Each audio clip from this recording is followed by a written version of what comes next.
একটি প্যারাগ্রাফ দিয়ে সব প্যারাগ্রাফ লেখার জাদুকরী কৌশল শেখানো হবে আজকের এই ক্লাসে। এখানে দেখুন লেখা হয়েছে প্যারাগ্রাফ নেম। তো আমরা এখানে একটা প্যারাগ্রাফের অংশ লিখেছি, এরপরে আরও একটি অংশ আছে। প্যারাগ্রাফের উপরে কিন্তু পরীক্ষায় মোটামুটি একটা মার্ক থাকে, সুতরাং এই মার্কটা আমরা সম্পূর্ণ মার্কটা আমরা কিভাবে পেতে পারি। অনেকগুলো আমরা প্যারাগ্রাফ পড়লাম, দেখা গেল যে আমাদের কমন পড়লো না, তখন আমরা কি করব। তখন কিন্তু আমরা এই কৌশলটা অবলম্বন করতে পারি। তো একটা প্যারাগ্রাফ দিয়ে সামাজিক সমস্যা সংক্রান্ত বহু প্যারাগ্রাফ আমরা লিখতে পারবো, সেই টেকনিকটা আজকে আমরা শিখব। তো অনেকেরই মনে একটা প্রশ্ন থাকে যে এইভাবে প্যারাগ্রাফ লিখলে স্যাররা কি নাম্বার দেবে? কেন দেবে না? আপনার যদি 10-এর মধ্যে অন্তত আপনাকে 8 দিতে হবে, 10-এর মধ্যে অবশ্যই 8 দিতে হবে। আর যদি এটি আপনি সাজিয়ে গুছিয়ে সুন্দরভাবে লিখতে পারেন, বানান ভুল না করেন, তাহলে ইনশাল্লাহ 10-এ 10 পাবেন। সুতরাং ইনশাল্লাহ আমাদের দেশে অন্তত, আমাদের বাংলাদেশে অন্তত আপনাকে এই মার্ক নিয়ে চিন্তা করা লাগবে না। পরীক্ষার খাতায় কীরকম মার্ক দেয় সেটা তো আমরা জানি।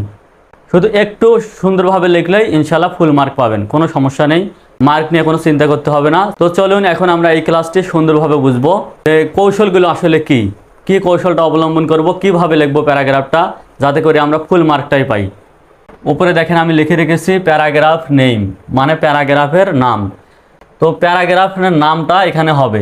তো এখানে একটু লক্ষ্য করে দেখুন, এখানে আমি যে প্যারাগ্রাফগুলো উল্লেখ করেছি সবগুলো প্যারাগ্রাফই কিন্তু এই একটি প্যারাগ্রাফ দিয়ে লেখা সম্ভব। তো সাপোজ আমাদের পরীক্ষার খাতায় এসেছে ট্রাফিক জ্যাম সম্পর্কে। কি আসছে? Traffic jam. Traffic jam. তো ট্রাফিক জ্যাম সম্পর্কে যদি আসে তাহলে আমরা কি করব? এই প্যারাগ্রাফ নেম এই জায়গায় লিখব ট্রাফিক জ্যাম। প্যারাগ্রাফের নামের জায়গায় কি লিখব? Traffic jam.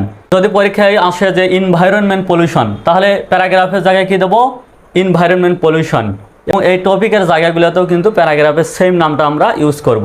Traffic jam is great and harmful problem. Traffic jam একটি বড় এবং ক্ষতিকর সমস্যা।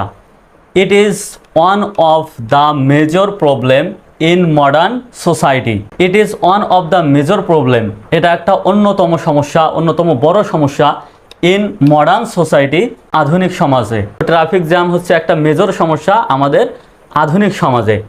তারপরে আবার এই টপিকের জায়গায় ট্রাফিক জ্যাম কথাটা লিখব। Traffic jam is not only a common matter.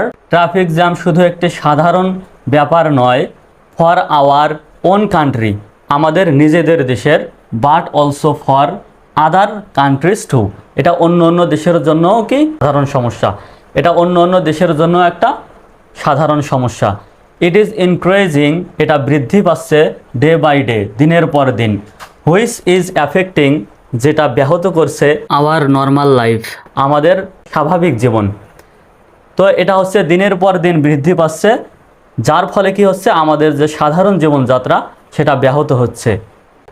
Traffic jam is destroying, traffic jam ধ্বংস করছে hour social piece and happiness.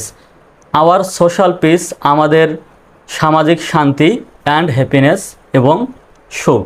সামাজিক শান্তি এবং সুখ ট্রাফিক জ্যাম কী করছে? ধ্বংস করছে, কারণ এটা একটা সমস্যা। It is going out of our control, এটা আমাদের নিয়ন্ত্রণের বাইরে চলে যাচ্ছে। হুইচ ইজ ভেরি অ্যালার্মিং, যেটি খুবই ভীতিকর। অ্যালার্মিং মানে ভীতিকর। তো এটি হলো এমন একটি সমস্যা হয়ে দাঁড়িয়েছে যেটা আমাদের নিয়ন্ত্রণের বাইরে চলে যাচ্ছে এবং এটি খুবই ভীতিকর অবস্থায় পড়ে যাচ্ছে। এবার আমরা দেখব পার্ট 2। পার্ট 2 দেখলে আমাদের সম্পূর্ণ প্যারাগ্রাফটা কমপ্লিট হয়ে যাবে। কিপিং দিস প্রবলেম, এই সমস্যাটা রেখে, উই ক্যান নট ইমাজিন, আমরা কল্পনা করতে পারি না, our peace and happy life, আমাদের শান্তি এবং সুখময় জীবন। তো এই সমস্যাটা রেখে আমরা আমাদের শান্তি এবং সুখময় জীবন কল্পনা করতে পারি না। তো যদিও traffic jam is very tough to remove this problem, এই সমস্যাটা দূর করা খুবই কঠিন, টোটালি সম্পূর্ণভাবে, ফ্রম দ্য সোসাইটি, সমাজ থেকে। But we have to try, কিন্তু আমাদেরকে চেষ্টা করতে হবে, অ্যাট এনি কস্ট, যে কোনো মূল্যে। যদিও বা এই সমস্যাটা সমাজ থেকে সম্পূর্ণভাবে দূর করা খুবই কঠিন, তারপরও আমাদেরকে যে কোনো মূল্যে চেষ্টা করতে হবে।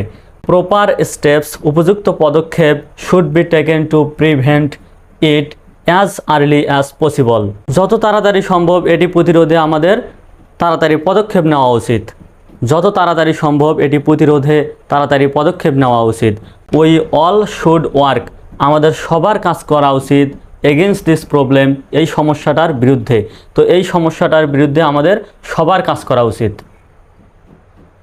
তো thank you so much for watching this class. Don't forget to subscribe my channel English antibiotic. সবার জন্য শুভকামনা ও দোয়া রইল। আল্লাহ হাফেজ।